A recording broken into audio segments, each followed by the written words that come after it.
Hello friends, welcome back to my channel Gyan Sankalp. तो friends, ये हमारा पॉलिटिकल साइंस का प्रैक्टिस सेशन सीरीज है। आज हम most important most expected 50 questions करने वाले हैं, जो आगामी एग्जाम आप किसी भी स्टेट से हो, अगर किसी भी स्टेट से पीजीटी या असिस्टेंट प्रोफेसर का दे रहे हो, उसमें काफ़ी हेल्प करने वाला है। स्टार्ट करते हैं। अगर चैनल से आप अभी तक नहीं जुड़े तो प्लीज़ चैनल को सब्सक्राइब कर लीजिएगा। पहली बार आए तो भी सब्सक्राइब कर लीजिएगा, और जब सब्सक्राइब कीजिएगा तो बेल आइकन को भी प्रेस कीजिएगा, ताकि जब भी मैं आगे वीडियो डालूंगी तो आपको नोटिफिकेशन मिल जाएगा। स्टार्ट करें। और वीडियो पसंद आती है तो प्लीज़ लाइक ज़रूर करें। पहला क्वेश्चन है, प्लेटो के अनुसार निम्नलिखित में से कौन से कथन सही नहीं है? पहला है, विचार तत्व होते हैं। बी है, विचार सभी चीज़ों के सार होते हैं। सी, विचार चीजों के प्रतिबिंब होते हैं। डी, विचार सार्वभौमिक होते हैं। तो कौन सा सही नहीं पूछा जा रहा? विचार चीजों के प्रतिबिंब होते हैं, ये वाला नहीं है, बाकी ये तीनों सही है। विचार तत्व होते हैं, विचार सभी चीजों के सार होते हैं, विचार हर जगह सार्वभौमिक है। तो अगर सही पूछता है इनमें से कौन सा कथन सही होता तो ए, बी और डी हो जाता। पूछा क्या जा रहा है कि कौन सा सही नहीं है। अगला है, मैकियावेली के प्रिंस को निम्नलिखित में से किसने महान और एक वास्तविक राजनीतिक प्रतिभाशाली व्यक्ति की सच्ची धारणा की संज्ञा दी दी थी, जिसका सर्वोच्च एवं महान उद्देश्य होता है? तो हीगल ऑप्शन लो। अगला है, मैच करना है हमें। क्विंटिन स्किनर, माइकल सैंडल और सार्टोरी, चार्ल्स टेलर। इधर बुक्स का नाम है, देखते मैच करते हैं हम।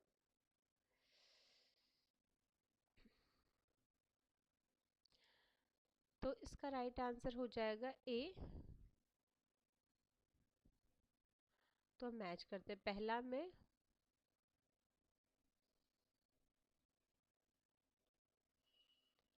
पहला में दूसरा, दूसरा में ये तीसरा, और फिर है चौथा सटोरी, और philosophy of human science D में फर्स्ट है ना। एक बार मैं देख लेती हूँ, डी में फर्स्ट है, फोर्थ थर्ड, ठीक है, ऑप्शन ए। अगला है, निम्नलिखित में से कौन सा मार्क्सवाद को राजनीतिक सिद्धांत के बजाय एक विचारधारा मानता है? तो जर्मिनो। जर्मिनो क्या मार्क्सवाद को राजनीतिक सिद्धांत के बजाय एक विचारधारा के रूप में मानते हैं। 1982 में प्रकाशित अपनी पुस्तक political philosophy and open society में जर्मिनो ने मार्क्स को राजनीतिक सिद्धांत के बजाय विचारधारा में, ठीक है। अगला क्वेश्चन, आइजिया वर्लिन की निम्नलिखित कृतियों को उनके प्रकाशन के क्रम में व्यवस्थित कीजिए। अब इसका नीचे कूट दिया गया, उसको सही से लगा। देखिए, Karl Marx, his life and environment 1939 है। फोर एसेस ऑन लिबर्टी काफ़ी इंपॉर्टेंट इनकी है। टू कॉन्सेप्ट ऑफ लिबर्टी भी इनकी इंपॉर्टेंट बुक है, और फोर एसे ऑन लिबर्टी 1969 है। फिर Vico and Herder, two studies in the histories of, ये है आपका 1977। कॉन्सेप्ट ऑफ कैटेगरीज फिलोसॉफिकल ऐसे, ये है 78 में। तो आप इसका डेट लिख लीजिए। निम्नलिखित में से किसने समाज की परस्पर लाभ के लिए सहयोगात्मक चेष्टा की संकल्पना की है? तो सहयोग की बात रॉल्स करते हैं। अगला है, कथन और कारण का क्वेश्चन है। रूसो के अनुसार एक चिंतनशील व्यक्ति दुराचारी पशु है, ठीक है। समाज समान भावना जीवन को मूल्य देता है, ठीक है, दोनों सही है, और सही इसकी व्याख्या है। अगला क्वेश्चन है, क्वेश्चन नंबर 8। निम्नलिखित में से किसने कहा सिद्धांत के बिना शोध का शिक्षण तुच्छ साबित हो सकता है, और आंकड़ों के समर्थन के बिना सिद्धांत निरर्थक साबित हो सकता है? तो यह है डेविड स्टर्न का, option number C is the right answer. अगला है, राजनीतिक अभिजन वर्ग में निम्नलिखित में से कौन होते हैं? तो अल्पतंत्र और कुलीन तंत्र, ऑप्शन डी, काफी इजी क्वेश्चन। अगला है, फिर असर्शन रीजन का क्वेश्चन है। फ्रांसिस फुकियामा के अनुसार उदार लोकतंत्र मानव जाति के वैचारिक विकास के अंतिम बिंदु की रचना कर सकता है, ठीक है। और इसका कारण क्या बोला जा रहा है? सरकार के पूर्व कुछ गंभीर त्रुटियों और अतार्किकताओं के चित्रित किए जाते थे, जिन्होंने उनके अंतिम रूप से पतन का मार्ग प्रशस्त किया है। तो ठीक है, दोनों ठीक कह रहे हैं और सही व्याख्या हो रहा है। इनकी बुक याद रखिएगा, end of history and the last man. अगला है तुलनात्मक राजनीति के विकास के प्रारंभिक चरणों में निम्नलिखित में से कौन संबंध है? तो ऑर्थर वेंटले। ठीक है। अगला है तुलनात्मक राजनीति की कौन सी शाखा औपचारिक एवं अनौपचारिक तंत्रों की जांच का प्रयास करती है, जिसके द्वारा अभिवृत्तियों को मन में बिठाया जाता है? तो राजनीतिक समाजीकरण, ऑप्शन नंबर ए। निम्नलिखित में से किसने तर्क दिया कि राजनीतिक विकास प्रशासनिक और विधिक विकास है? नीचे दिए कूट में। तो ये बोले थे आपको रोस्टोव ने, आर रोस्टोव ने किया था। उन्होंने 5 चरण भी बताए थे, वो ना पिछले क्लास में वो क्वेश्चन आया था, मैंने आपको बताया था, वो भी आप नोट डाउन कर लेना। इनकी book the history of social and economic organization. अगला है निम्नलिखित में कौन संसदीय सरकार में प्रथम प्रधानमंत्री बना? तो ये बने थे रॉबर्ट वॉलपॉल। ये भी कई बार पूछा जाता है। तो सर रॉबर्ट वॉलपॉल 1773 में ब्रिटेन के प्रथम संसदीय सरकार के में प्रधानमंत्री बने थे। अगला क्वेश्चन है, क्वेश्चन थोड़ा सा मैं जल्दी जल्दी कराती हूँ ताकि ज़्यादा क्वेश्चन कम टाइम में हो जाए। निम्नलिखित में से कौन सा सांस्थानिक उपागम से संबंधित है? तो ये संबंधित है आपके हरमन फाइनर और कार्ल फेडरिक। हरमन फाइनर और कार्ल फेडरिक। और ये कौन नहीं है? कैर्यू हंट और मैकेरिडिंस नहीं है। अगला है निम्नलिखित क्रांतियों को उनके घटित होने के क्रम में व्यवस्थित कीजिए। चीन की क्रांति है, क्यूबा क्रांति है, बोल्शेविक क्रांति है, शुद्धता चारवादी क्रांति, प्यूरिटेरियन क्रांति है। तो इसका राइट आंसर हो जाएगा ऑप्शन नंबर सी।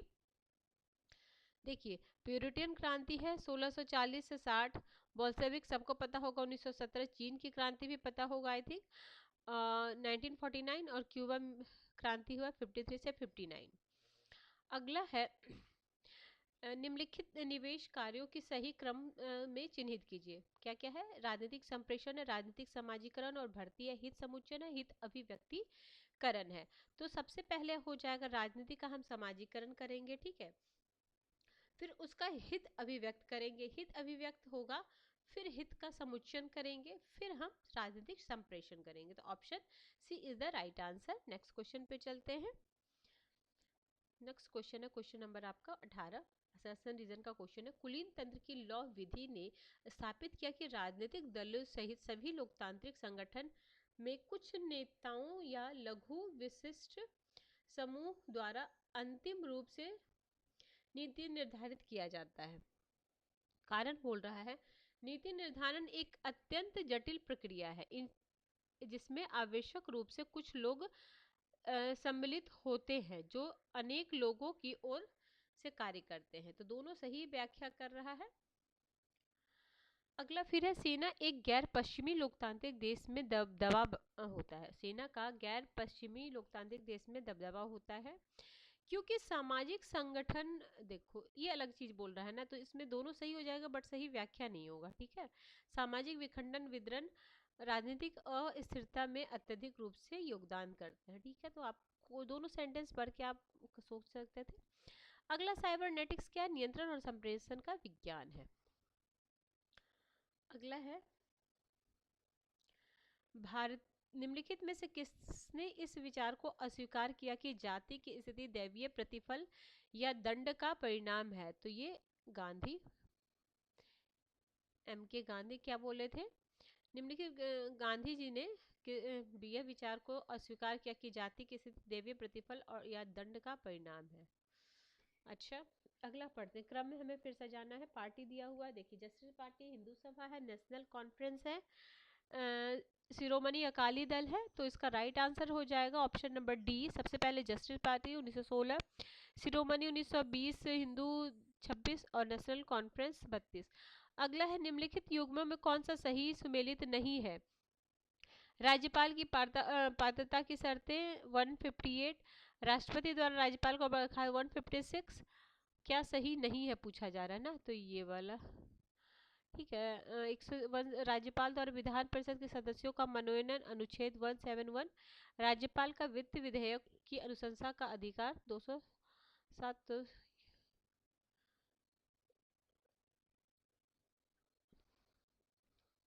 इसमें क्या है कि अनुसार राज्यपाल राष्ट्रपति को संबोधित अपने हस्ताक्षर सहित लेख द्वारा अपना त्याग पत्र देता है। अगला है कथन संशोधन के किसी प्रस्ताव का प्रारंभ करने का एकमात्र तरीका संघीय संसद के किसी एक सदन में विधेयक की प्रस्तुत करना है। ठीक है, विधेयक की प्रस्तुति है। और दूसरा बोल रहा है यदि किसी विधेयक को पारित करने के बारे में संसद के दोनों सदनों के बीच सहमति होती है तो दोनों सदनों के संयुक्त अधिवेशन से इस गतिरोध का समाधान निकाला जा सकता है। तो दोनों सही है। अगला है संवैधानिक संशोधन के बारे में 36 है, 61 है, 97 है, 99 है। अब देखिए 61 में तो मताधिकार वाला है, 21 से 18 तो बी में हम थर्ड करते, बी में अगर हम थर्ड करते तो हमारा एक से ही आ जाता। ठीक है, तो बी में थर्ड हो जाएगा, ए में सेकंड है, सिक्किम हो गया, और फिर आपका ये हो गया 97 हो जाएगा आपका कोऑपरेटिव सोसाइटी।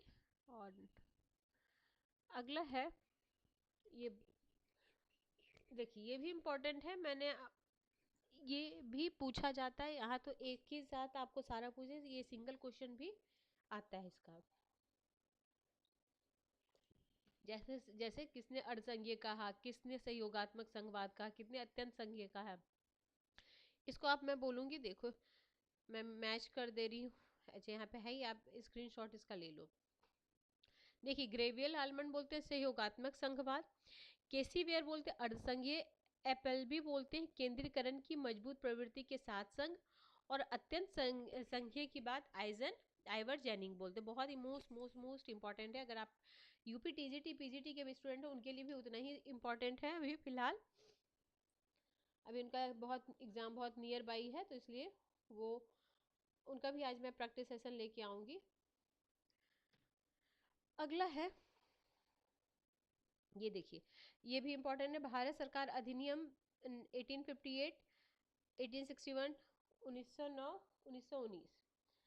तो इसका राइट आंसर हो जाएगा, मैच करते हैं हम, देखिए मैच ही किया हुआ, यहाँ पे स्क्रीनशॉट ले सकते हो। देखो भारत राज्य सचिव का पूर्ण शाही मतलब भारत के राज्य सचिव का पूर्ण शाही नियंत्रण पहली बार गवर्नर जनरल के कर्मचारी परिषद के गैर सरकारी सदस्यों को शामिल, फिर मुस्लिम समुदाय के लिए अलग से प्रतिनिधित्व, और पहली बार द्विसदनीय विधान मंडल। अगला है बंदी प्रत्यक्षीकरण याचिका के बारे में निम्नलिखित में से कौन सा कथन सही है। ठीक है, तो इसमें क्या सही है ये हमसे पूछा जा रहा है। देखते मैं पढ़ती हूँ। यह किसी ऐसे व्यक्ति की रिहाई के लिए जारी की जा सकती है जिसको किसी न्यायालय द्वारा अपराधी आरोप में कैद रखा गया है। ठीक है, अगला क्वेश्चन, यदि किसी अभिलेख न्यायालय नहीं, यह न केवल निजी व्यक्ति बल्कि कार्यपालिका के स्वेच्छा कार्यों के खिलाफ सुरक्षा शक्ति, यह याचिका न्यायालय की नहीं, न्यायालय से तो नहीं है ना, ये इसी हो जाएगा ना आंसर। न्यायालय से तो प्रेषण और प्रतिषेध है ना। ये देखिए यह न केवल निजी व्यक्ति बल्कि कार्यपालिका के स्वेच्छाचारी कार्यों के खिलाफ जनता की सुरक्षा के लिए एक शक्तिशाली उपाय है बंदी प्रत्यक्षीकरण। ठीक है,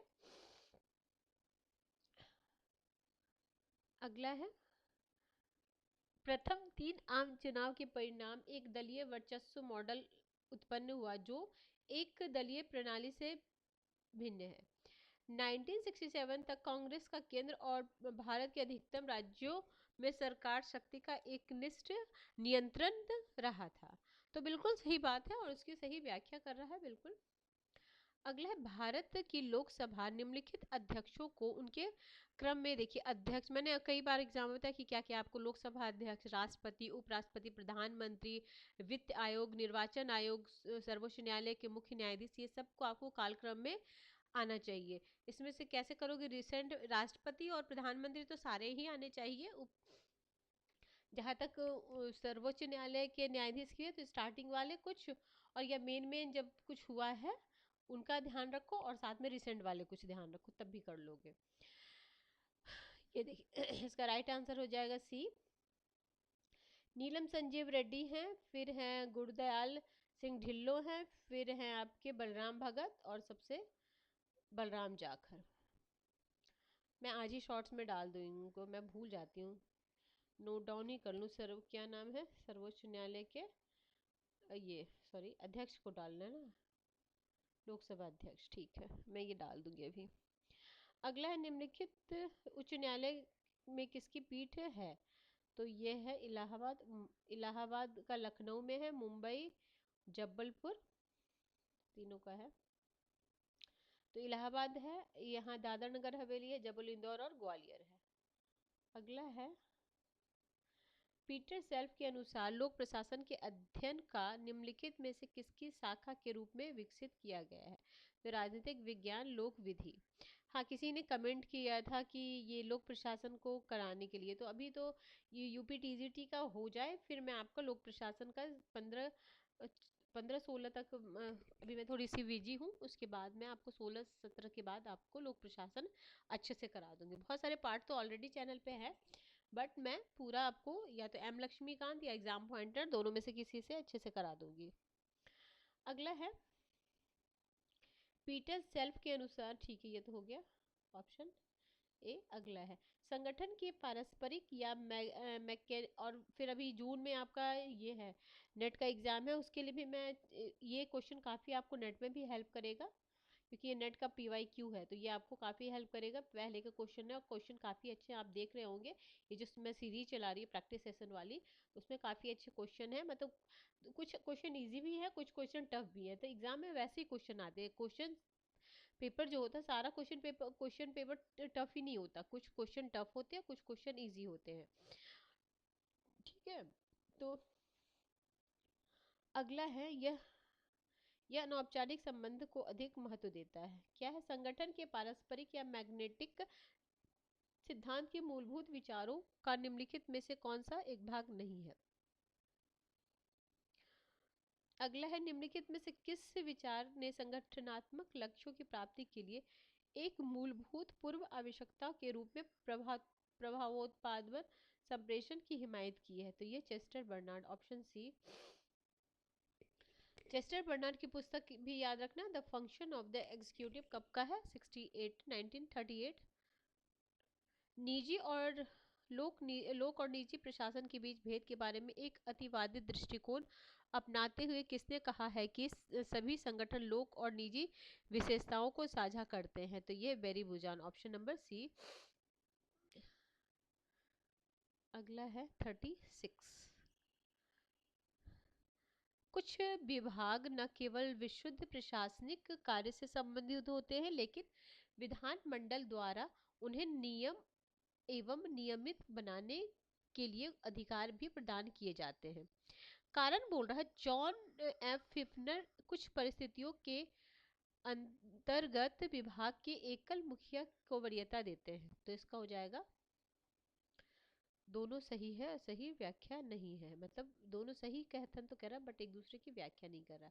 डंकन ब्लैक, एंथनी डोवास, जेम्स बुचमैन और केनेथ एरो के बीच एक समान है। क्या है ये? सभी लोक प्रशासन लोक चयन सिद्धांत के पैरोकार हैं, ऑप्शन ए। फिर हमें मैच करना, an introduction to the administrative law, Justice and the Administrative Law, Comparative Administrative Law, Introduction to the Study of the Law of the Constitution। तो इसका राइट आंसर है ऑप्शन नंबर सी।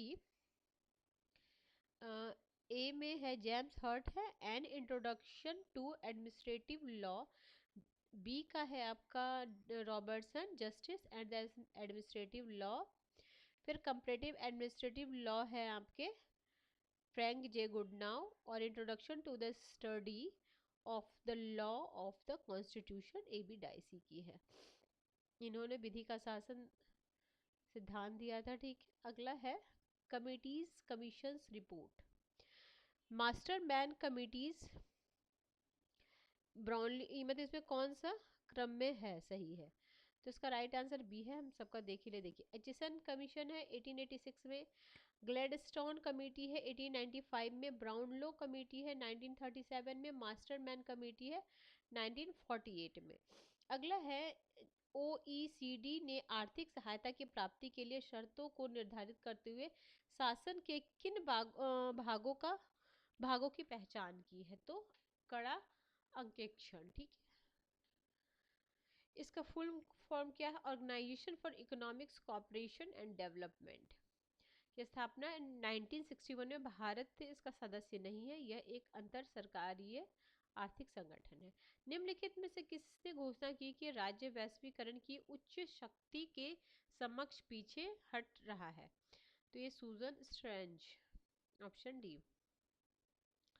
अगला है, निम्नलिखित में से किसने तर्क दिया कि यथार्थवाद के हमारी बौद्धिक उपकरण मंजूषा में एकल सर्वाधिक उपयोगी उपकरण बने रहने की संभावना है? तो ये बोले स्टीफन बोल्ट। अगला है, निम्नलिखित में से कौन शक्ति संतुलन के मूलभूत नियम नहीं है जो उन्हें स्टेट एक्टर्स में से प्रत्येक को स्पष्ट जो संतुलित करने की प्रक्रिया में संलिप्त हैं? तो इसका हो जाएगा 43 का हो जाएगा आपका अन्य राज्यों की संभावित शत्रुओं के रूप में देखा जाता है। तो शक्ति संतुलन बाह्य परिप्रेक्ष्य में शीत युद्ध के दरमियान अमेरिकी राष्ट्रपति आइजनहावर का सिद्धांत था, जो राज्य हमारा मित्र नहीं है वह शत्रु समझा जाएगा, जबकि इसी संदर्भ में भारतीय विदेश नीति का दृष्टिकोण रहा है, जो राज्य हमारा शत्रु नहीं है वह मित्र है। वर्तमान आशय यह है कि शक्ति संतुलन प्रणाली के मूलभूत नियम में अन्य राज्यों को संभावित शत्रु के रूप में नहीं देखा जाता। अब देखिए, मैच करना है हमें। मैकलिन और मैकमिलन है, फिर है मॉर्गनथाउ है, जॉन सॉल्जनबर्ग है, वॉन डाई है। तो इसका राइट आंसर है ए। तो मैच करते हैं हम। देखिए इनका है, देखिए मैकिन एंड मैकमिलन का है, शक्ति वह क्षमता है जो व्यक्तियों से वह कार्य कराती है जिनका अन्यथा उन्होंने नहीं किया है। फिर मॉर्गनथाउ का है, अन्य व्यक्तियों के मस्तिष्क और कार्यों पर शक्ति के नियंत्रण को शक्ति के रूप में परिभाषित करना। फिर है इनका है सॉल्जनबर्ग का, अनुमान न लगाने के मामले में प्रभावोत्पादन प्रतिबंध पर निर्भर रह कर देशों पर अपनी इच्छा थोपने की क्षमता को शक्ति के रूप में परिभाषित किया। और वॉन डाइक हैं आपके, राज्य की पूर्ण शक्ति इतनी महत्वपूर्ण नहीं जितनी कि अन्य राज्यों की तुलना में उसकी शक्ति की स्थिति गिनी जाती है। तो ये हो जाए। अगला है, संयुक्त राष्ट्र चार्टर के अनुच्छेद 25 के अनुसार, तो इसके जो अनुच्छेद है ना, टोटल 111 अनुच्छेद, आपको सारा पता होना चाहिए क्योंकि पूछता है। मतलब एक बार एक नज़र देख लोगे ना, कर लोगे। संयुक्त राष्ट्र सभी स्टार्टिंग वाला करना है, और कुछ भी है मैंने दे रखा है उसको भी, रुक जाओ मैं दे दूंगी आज। संयुक्त राष्ट्र सभी सदस्य सुरक्षा परिषद के निर्णयों को अंगीकार करने और उन्हें लागू करने में सहमत होते। ये आप सर्च भी कर लोगे तो मिल जाएगा इसके साइट पे, यूएनओ के साइट पे। अगला है, देखिए संयुक्त राष्ट्र संघ के अध्याय 5 के अंतर्गत अनुच्छेद 25 के अनुसार the member of the United Nation agree to accept and carry out the decision of the security council in accordance with the present charter. अर्थात संयुक्त राष्ट्र के सभी सदस्य सुरक्षा परिषद के निर्णय को अंगीकार करने और उन्हें लागू करने में सहमत होते हैं। अगला 46, भारतीय कानून में पूर्ण रूपेण या आंशिक रूप से निम्नलिखित में किसको शामिल नहीं किया गया है? तो ये है the Roman statue of the international criminal court को नहीं किया गया, बाकी किसको शामिल किया गया है ये देख लो। The Tokyo convention act 75, Geneva. अब ये सब ना आपको क्रम में भी सजाने को आ सकता है, ठीक है। The anti offer the act 1981, Geneva convention 1960। अगला, अंतर्राष्ट्रीय आपराधिक न्यायालय आईसीसी के बारे में निम्नलिखित में से कौन सा कथन सही नहीं है? ठीक है, तो ये नहीं है। संयुक्त राष्ट्र सम्मेलन के ने 18 जुलाई 1998 को अंतर्राष्ट्रीय आपराधिक न्यायालय की संविधि को अंगीकार किया। अंतर्राष्ट्रीय आपराधिक न्यायालय संयुक्त राष्ट्र का एक अंग नहीं, लेकिन यह एक स्वतंत्र संगठन है। इसकी संविधि 1 जुलाई 2002 को लागू हुआ। अंतर्राष्ट्रीय आपराधिक न्यायालय के 4 अंग हैं: presidency, judicial division, office of the prosecute and registry. ठीक है, अगला है आपका संयुक्त राष्ट्र महासभा निम्नलिखित में किस वर्ष को विकलांग व्यक्तियों के अधिकारों पर कन्वेंशन अंगीकृत करता है? 2006। हाँ, ये आपकी यूपी टीजीटी के लिए काफ़ी इंपॉर्टेंट है कि जो संयुक्त राष्ट्र ने हर ईयर, मतलब अलग अलग ईयर को अलग अलग रूप में जो संबोधित किया है, उसको आप ध्यान रखना, उसको आप एक जगह जरूर लिख लेना, वो आपके लिए काफ़ी इंपॉर्टेंट है। अगला है, हमें मैच करना है। प्रथम क्या है? संयुक्त राष्ट्र आम सभा की समिति और समिति में संबंधित मामले। प्रथम समिति, द्वितीय समिति, तृतीय समिति और चतुर्थ समिति। तो इसका राइट आंसर है फर्स्ट। प्रथम समिति है आपका निशस्त्रीकरण और अंतर्राष्ट्रीय सुरक्षा, ठीक है। द्वितीय समिति आर्थिक और वित्तीय। तृतीय समिति है सामाजिक, मानवीय, सांस्कृतिक। चतुर्थ विशिष्ट राजनीतिक और विनिवेशीकरण। आज की क्लास का लास्ट क्वेश्चन है, शीत युद्ध की समाप्ति अंतर्राष्ट्रीय संबंधों में वैचारिक राजनीति में परिवर्तन का सूचक था। धार्मिक कट्टरवाद सुरक्षा के प्रति एक खतरा पैदा कर रहा है। तो दोनों सही है, बट सही व्याख्या नहीं है। ठीक है फ्रेंड, देखो, शीत युद्ध की समाप्ति के पश्चात अंतर्राष्ट्रीय गुटों में आपसी अंतर्द्वंद से ऊपर उठकर अन्य वैश्विक समस्याओं की तरफ आकृष्ट हुआ है, जो वस्तुतः अंतर्राष्ट्रीय संबंधों में वैचारिक राजनीति में परिवर्तन का सूचक। 1990 के दशक में सैमुअल बी हंटिंगटन ने धार्मिक कट्टरतावाद को सुरक्षा के प्रति अत्यंत गंभीर खतरा माना है। बर्नार्ड बूचर ने शीत युद्ध शब्द को सर्वप्रथम प्रयोग किया। ये भी कई बार आएगा कि शीत युद्ध वर्ड को किसने क्वाइन किया था? Bernard Boucher. ठीक है, ये लिख लेना। ठीक है फ्रेंड्स, किसी वजह से ये चैनल हेल्प कर रहा है तो प्लीज़ जरूर चैनल को सब्सक्राइब कर ले फ्रेंड्स, और जो भी आपके नियर एंड डियर होंगे, जो भी प्रिपरेशन करने वाले होंगे, उन तक मेरी वीडियो जरूर शेयर कीजिए। तो मिलते हैं हम नेक्स्ट वीडियो में, इसी तरह की बेहतरीन क्लास आपके लिए लेके आती रहूंगी। ठीक है फ्रेंड्स, तो मिलते हैं नेक्स्ट वीडियो में। Till then bye bye, keep watching and keep sharing.